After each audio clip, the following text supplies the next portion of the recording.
focusing on winning arguments, we're teaching the basic fundamentals of sales and marketing and how we can use them to win in the world of politics, teaching you how to meet people where they're at on the issues they care about. Welcome to the Brian Nichols Show. Happy Thursday there, Brian Nichols here on the Brian Nichols Show, and thank you for joining us on, of course, another fun-filled episode. I am, as always, your humble host, and today we're going to be talking about taxation. Now, if you're in the liberty world, we often say taxation is theft, but let's talk about some middle ground, and we're going to talk about fair taxation. But first, we want to go ahead and give a special shout out to today's sponsor, the Expat Money Forum 2022. Head to briannicholsshow.com/expat, and you can grab your free, yes, I said free, tickets to our virtual summit, November 7th through November 11th, 5 days, 30 expert speakers. Watch for a week. Reap benefits for generations. Join us, and it's hosted by Mikkel Thorup, founder of Expat Money and host of the Expat Money podcast and summit. Again, grab your free tickets at briannicholsshow.com/expat. Folks, I am so excited for today's episode because when we talk about bringing the ideas of liberty to, as we always say, your average person, sometimes it requires us to take things in an incrementalist approach. And with that, the libertarian taxation is theft mantra sometimes gets a little old. So let's talk about taking that middle ground step. And with that, we are joined today by the head of the Americans for Fair Taxation. And we're talking about the Fair Tax. Steve Hayes, welcome to the Brian Nichols Show. Brian, it's great to be with you. I'm looking forward to this. As am I, Steve. Thank you for joining us on today's episode, and thank you for bringing a different approach to the audience. We haven't had the chance yet to talk about the fair tax, fair taxation, so let's do this before we dig into all the good stuff. Let's give you a chance to introduce yourself to the audience, and then, let's dig into what is this idea of a fair tax? Got it. Well, appreciate that. I'm one of those people that has been a registered libertarian for a long time, but have also been part of the enemy in the sense that for a number of years, I was a tax attorney. I made a lot of money doing tax shelters and working on ways to help people avoid taxes. And I quit that because I began to see that what it was doing was actually nothing positive except for my bank account. And it was actually making a lot of problems because every time there was a bill that allowed, or a provision that allowed some of my clients to pay less taxes, Congress would come back, and not only would they cut that off, but they would take another huge bite out of our ability to actually live, and they would create a much more complex system. And finally, I just said, I'm not going to do it anymore. And so in the mid-'80s, I switched my practice. I became more of a corporate business attorney. You can't ever get away with the tax system until you get rid of it. So that's why I call myself a recovering tax attorney. I'm like a recovering addict. We started working on this idea of eliminating the income tax, totally eliminating it, and replacing it with an excise tax, effectively, what we had in the Constitution, which is a retail sales tax on the federal level.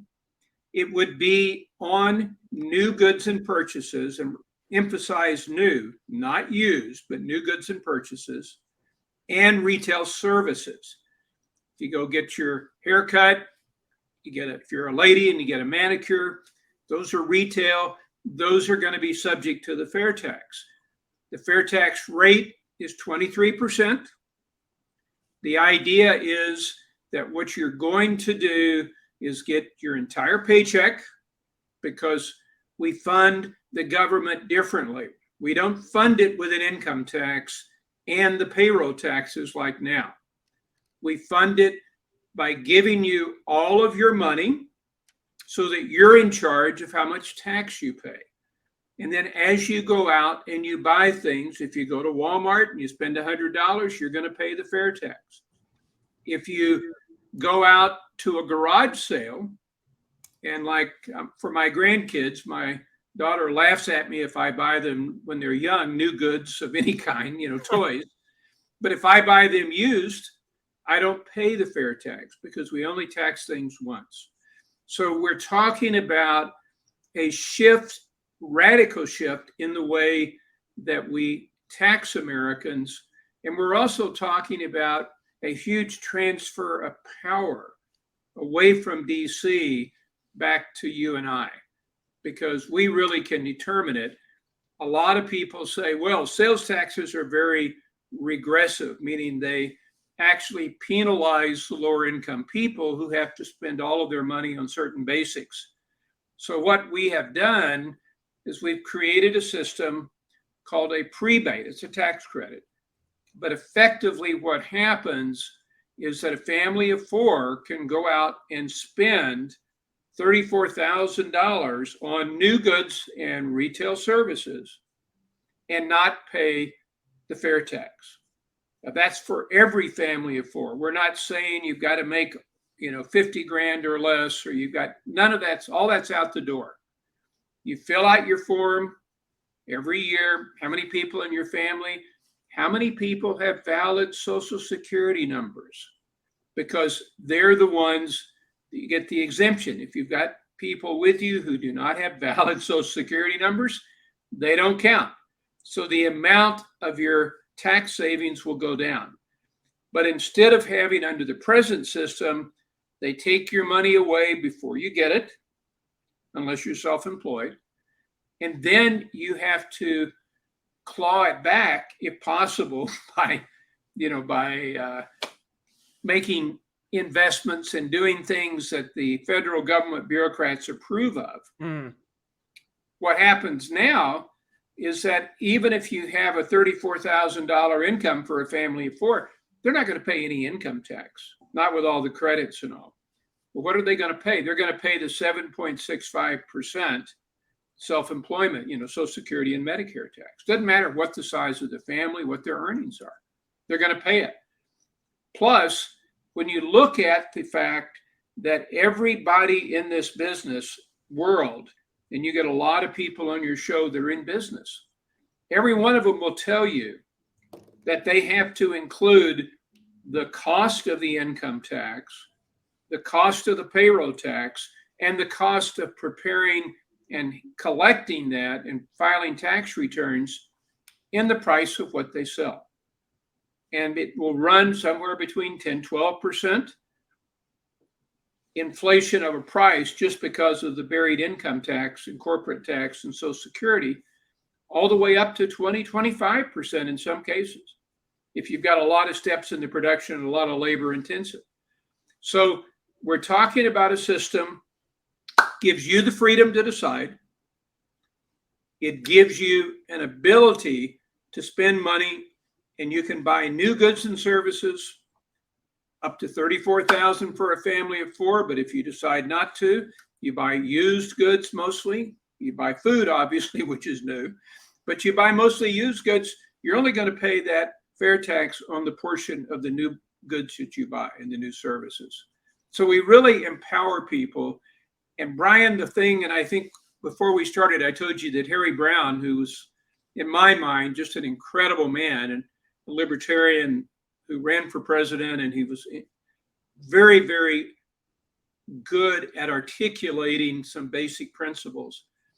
And one of the things that really resonated with Harry was that by doing the excise tax, every single American who is a consumer will see the cost of government on every retail purchase they make, because it'll be on the receipt. That is absolutely horrifying to DC, because from the smallest child to the oldest person who goes out and makes retail or orders online, retail purchases, you're going to see the price increased by a significant amount. And you're going to say, what's that for? That's the amount required to fund your federal government. Even though we're not really funding it, we're only funding part of it. We're still running at a deficit. We're borrowing money, but that's it. Plus, I can tell you on a napkin how much of my 23% is going to go to pay for defense, for example. How much of it is going to go to pay for, I don't know, a social program? I can actually tell. It horrifies the bureaucrats. They don't want us to know all of these things. Right now, you don't have a clue. I don't know how much I'm paying in tax because I'm paying it in the price of what I buy. I'm paying it Social Security, now up to $145,000. That's, by the way, the highest level in the world for Social Security type taxes. And it's going to go up. The progressives want to make it unlimited. But what you've got here is a situation where we've got a complex, broken system that we can eliminate with a very easy to follow, understand tax system. And that's why we call it the fair tax, because everybody can decide what they want to pay. Sign me up. I mean, this sounds like, at the very least, right, a rational, logical middle ground where we could take a sensible step in trying to rein in the just crazy taxation that has been plaguing our American electorate now for generations. It feels like it's been getting worse and worse and worse. And let me just ask the obvious question, Steve, and that is, well, this sounds so great. So what's holding this up? Why haven't we seen this move forward yet? Well, and the reason, and I've been going to DC on this for 30 plus years. I've been going up and meeting, and I cannot tell you how many members of Congress, and we've had 60 co-sponsors in the past in the House, but how many members of Congress say, oh, it's a great idea, and they may even co-sponsor, but they don't do anything about it. And the reason is that it's a very, very lucrative situation for Congress for two reasons. It's financially lucrative because the lobbyists get paid literally billions of dollars to try to buy special benefits for one group or another. You know, for the entertainment industry, for the cable industry, for the space industry. I mean, all of these people try to carve out benefits to save them money. Of course, those benefits are making you and I pay more, or the government borrow more, because every time you take away from the gross tax, you have less income. And they really like that because those lobbyists not only provide them a safe landing after they leave Congress, and they can make $1, $2, $3, $4, $5, literally $1 million a year once they leave Congress working for the lobbyist, but also they get a lot of campaign money that's funneled back to them, because who do you think contributes to their PACs? Who do you think contributes to the dinner where the tickets are $1,000 a plate? They get the money back.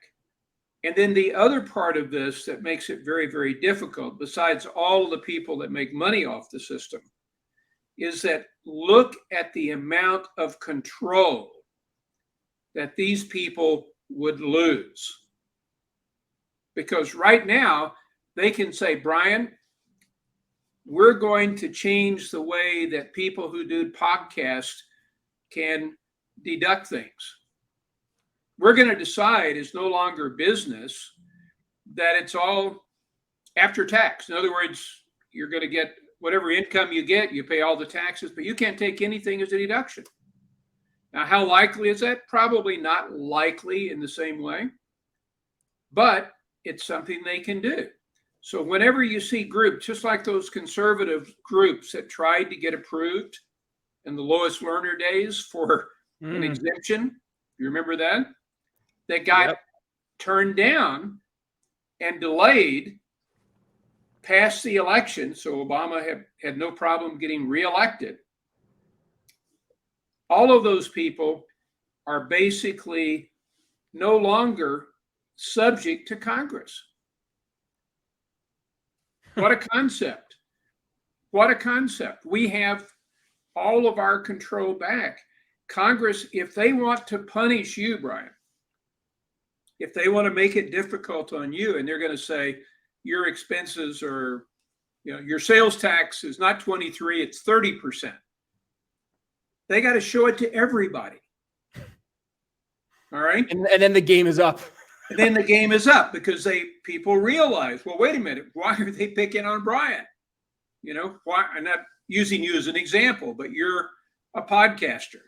You're doing libertarian and you're doing freedom type podcasts. Why are they picking up? Well, it's very obvious. Today, they could hide that in the way that they set up the amount you can deduct and what you can do and not do as a business expense.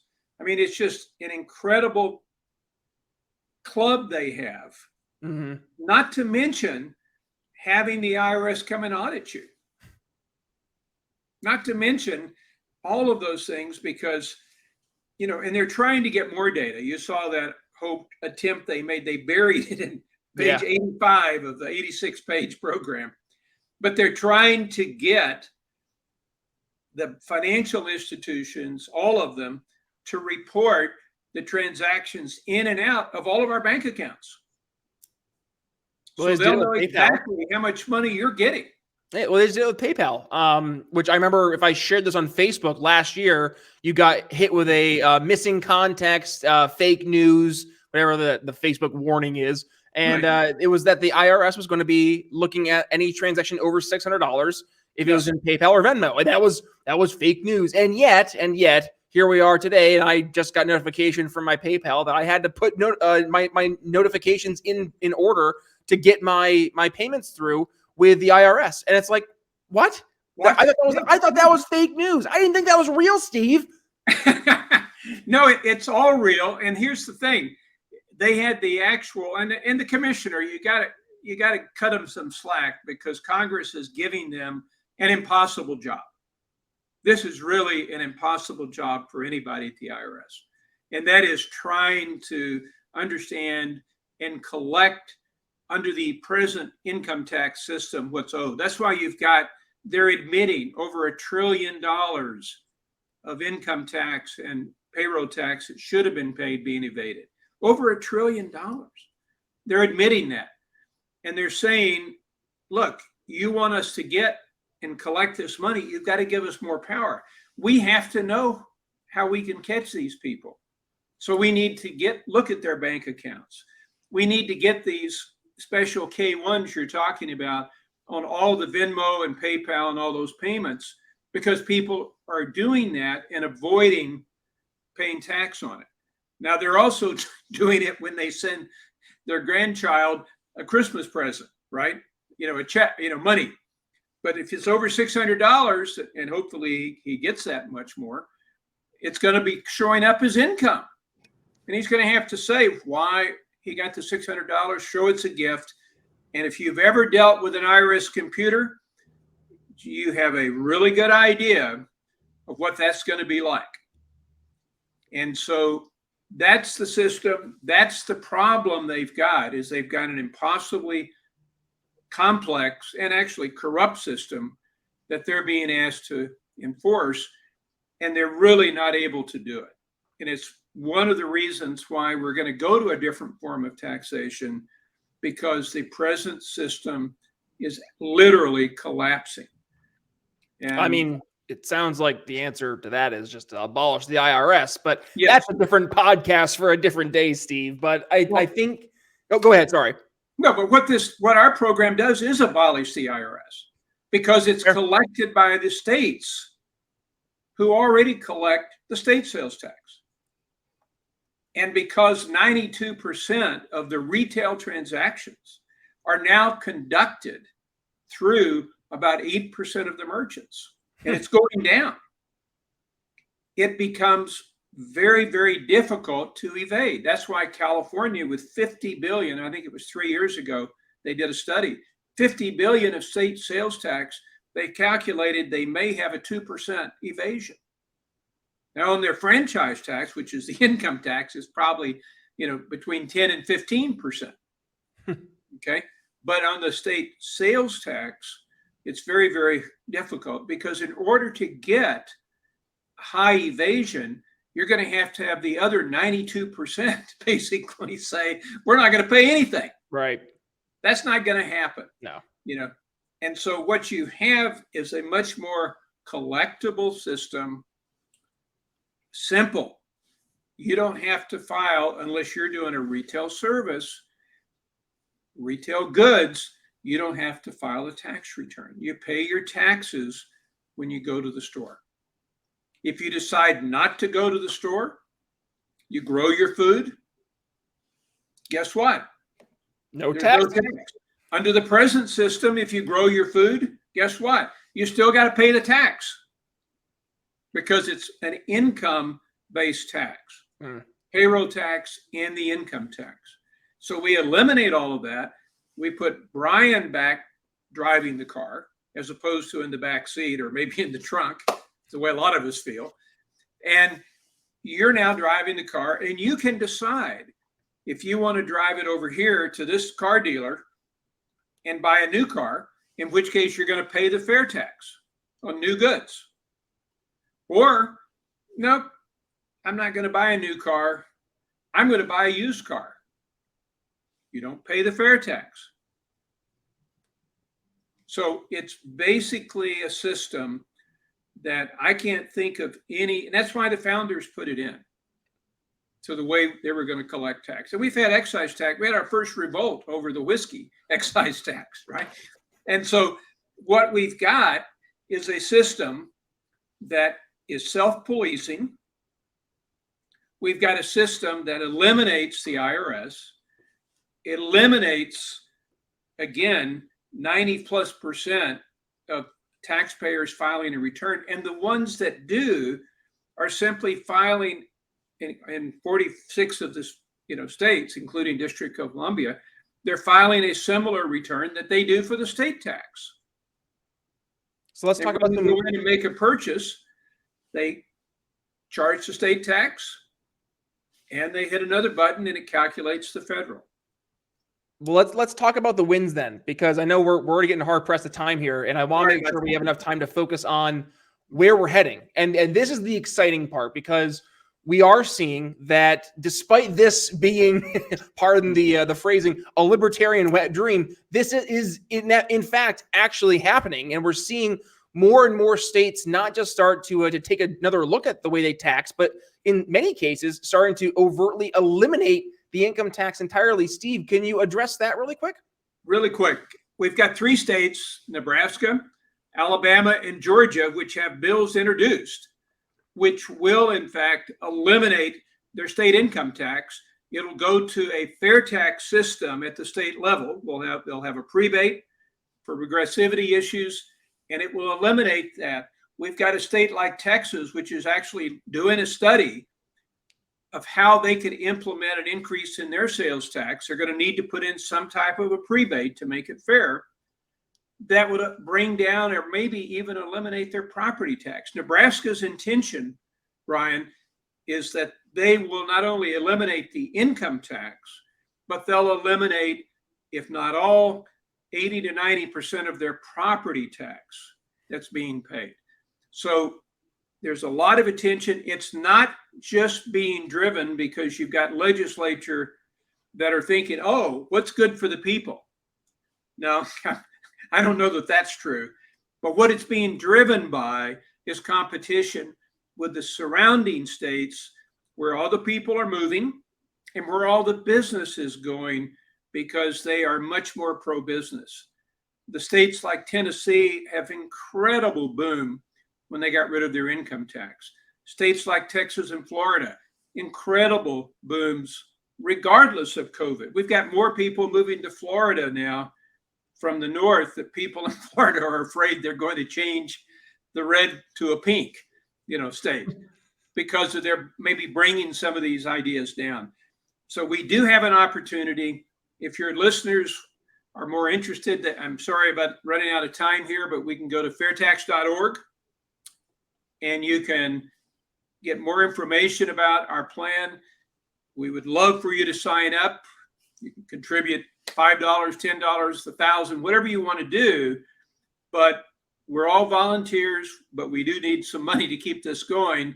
But I really believe we've got a very good opportunity in the next few years to see some major changes at the state level.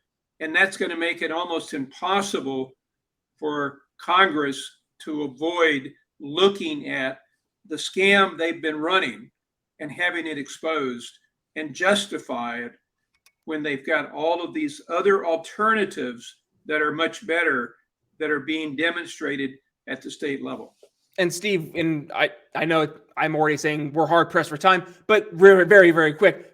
Also, there is a bill right now that is before Congress. It just hasn't actually been brought up yet. HR 25. Talk about that and the importance of that.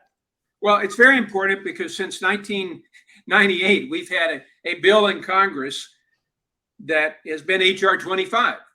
And it's a bill that will enact the fair tax, as I've described it, set it for the income tax to be eliminated. The 16th Amendment, which authorized the income tax, is to be repealed within 7 years. And actually, I think it could be a lot sooner because once the fair tax starts to work and we start to see all the economic benefits, because it'll grow the economy faster, we're no longer going to reward imports over our own goods. I could go into that. It's a lot of information. Economically, it'd be good. But we're also going to have people get a real taste of liberty again. And they're not going to give that away. And the way to eliminate another Congress taking it back is to get rid of the 16th Amendment, which I think we'll be able to do in much sooner than 7 years. That's what we like to hear. All right, Stephen, don't worry for running out of time because this is just part one of the conversation. I'm sure we're going to be continuing this conversation very soon because, yeah, this is something that I think a lot of folks are going to be reaching out to you. And I know I'm going to be getting asked all sorts of questions about this. So we're going to have a part two, answer some questions, specifically dig deep. And of course, we'll make it easy for folks who want to go ahead and continue the conversation for our audio listener. All you got to do, click the artwork in your podcast catcher. It'll bring you right to briannicholsshow.com where you can find, yes, today's episode, the entire transcript of today's episode, plus all the links. And we'll go ahead and make sure we include the links so you can support the amazing folks there at the Americans for Fair Taxation and supporting the Fair Tax. And folks, by the way, did you know that we have a YouTube version of the program? If you're on the audio version, you're missing out entirely. So if you are here on the YouTube, well, please make sure you hit subscribe so you're sticking around for the long haul. And while you're here, make sure you hit that little bell so you're not missing out a single time we go live here on the Brian Nichols Show 5 days a week. With that being said, folks, did you miss our last episode here on the YouTubes? If so, well, I'll include it right here below. It was with Richard Blank. He's an old school retro gamer who's bringing some really cool different approaches to sales and is enhancing the sales experience. I'll include that link, as I said, right here below. But otherwise, folks, thank you for joining us on today's episode. If you enjoyed the episode, please give it a share. When you do, please give yours truly a tag at B Nichols Liberty. But with that being said, it's Brian Nichols signing off here on the Brian Nichols Show for Steve Hayes. We'll see you tomorrow. For listening to the Brian Nichols Show. Find more episodes at briannicholsshow.com.